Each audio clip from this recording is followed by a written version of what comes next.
রাশিয়ায় আসলে যখন খুব ঠান্ডা পড়ে তখন চলতে ফিরতে কতটা কষ্ট হয় এরকম একটা শঙ্কা আমার মধ্যেও ছিল, কারণ আমার মোটামুটি কোল্ড অ্যালার্জি আছে। তো এখানে আসার আগে আমি ভাবছিলাম আসলে এই ঠান্ডায় আমি টিকতে পারবো কিনা।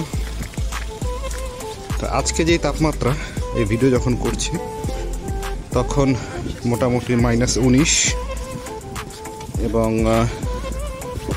আপনারা দেখতে পাচ্ছেন তুষার পড়ছে, স্নোফল। তো রিয়েল ফিল হচ্ছে -23।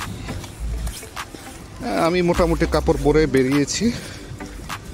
অনেকে হয়তো বিশ্বাস করবে না, কিন্তু আমার কাছে যেটা মনে হয় বাংলাদেশের যে শীত, সেই শীতটা এই তাপমাত্রা থেকেও বা এই অবস্থা থেকেও অনেক বেশি কষ্ট দেয়। আমি জানি না, সম্ভবত হিউমিডিটির কারণে, কিন্তু এখানে এত ঠান্ডা পড়ার পরেও শীত লাগবে।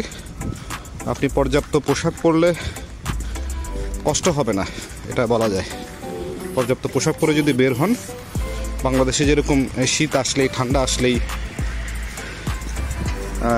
আসলেই খুব বেশি কষ্ট হয়, হাত পা কাঁপে, হাত পা ব্যথা করে, নাক বন্ধ হয়ে যায়, এই বিষয়গুলো আসলে এইখানে আমি খুব একটা অনুভব করছি না। আলহামদুলিল্লাহ মোটামুটি 5 মাস হলো। সত্যি বলতে শুধু 2 দিন বোধহয় একটু ঠান্ডা লেগেছিল, সেটা ছিল তাও আবার খুব ঠান্ডা কিছু খাবার খেয়েছিলাম। এই জন্য আবহাওয়া সংক্রান্ত সমস্যা, শারীরিক জটিলতায় খুব একটা পড়বেন বলে আমার মনে হয় না। কাজেই যারা ঠান্ডা ভেবে যে এই ঠান্ডায় টিকতে পারবো কিনা এরকম চিন্তা ভাবনা নিয়ে এই সমস্ত দেশে মুভ করতে চাচ্ছেন না, আমার মনে হয় তারা মুভ করতে পারেন। কারণ বাংলাদেশে আবার ঠান্ডায় অনেক সমস্যা হতো সামান্য ঠান্ডাতেই।